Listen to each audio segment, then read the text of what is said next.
So, but anyhow, so I'm going to do a little demo of a few things that I cannot put in the rig here. So I'm using all this like custom bullshit hanging around here, but I have like 4K cameras sitting in my rig, right? And you can kind of wonder, it's just like, what do you want to do with a 4K camera, right? And in this view here, what you're actually seeing is a zoomed view of a 4K 4K camera, right? And I can kind of zoom out. So this is kind of like the full frame, right? Where the full frame has been downsized to full HD, which is the viewport that you're looking into, right? And then I have this custom crop where I'm doing 4K, right?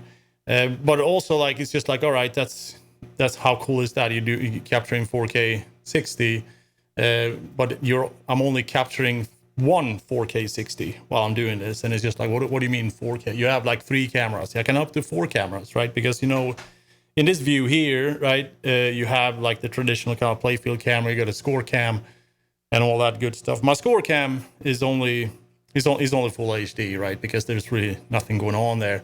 But the playfield camera is also 4K, right? And you kind of think that, oh, that's the biggest waste there is, right? Because you kind of shrink it down and you rotate it and you see this like really small version of it, right? But what it allows you to do is that you can kind of run a 4K full scene and rotate it and run it in the native resolution, right? So when you actually, if I would want to do like a tutorial on post tap passing, right? I can do a very high resolute kind of image of that and kind of show exactly like the movement and show my goddamn power drain there. Yeah, you know how it is.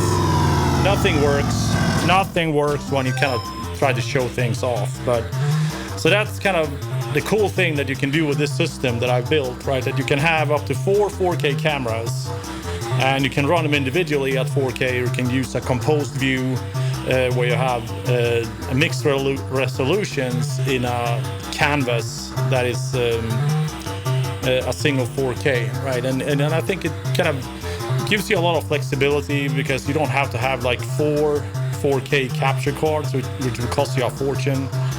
So you only need 1 4K capture card, and you need a little script kind of in OBS that kind of like reprograms the multi-viewer for all these different views, right? So right now I'm kind of running full scene player, and now I reprogram, and that's kind of what you see in those connecting playfield and the transitions, right? Because it takes less than a second for the multi-viewer to kind of flip all the inputs and compose the workspace, right?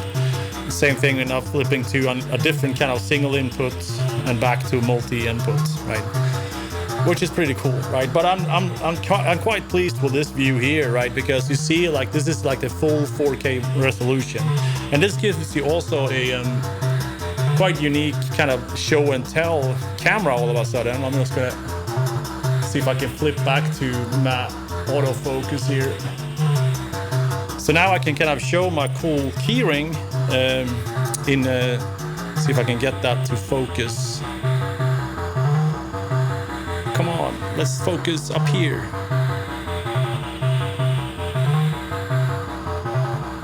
There we go.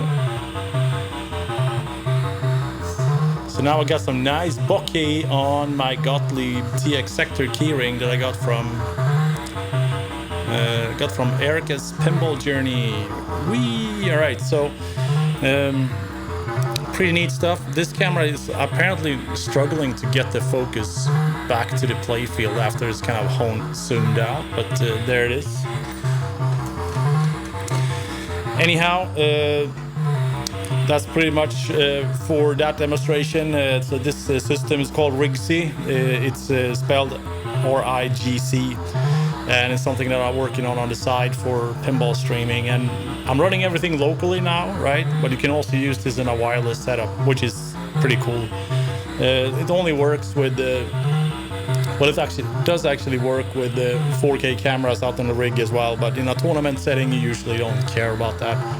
So Anyhow, thanks for hanging out. That's all for me today.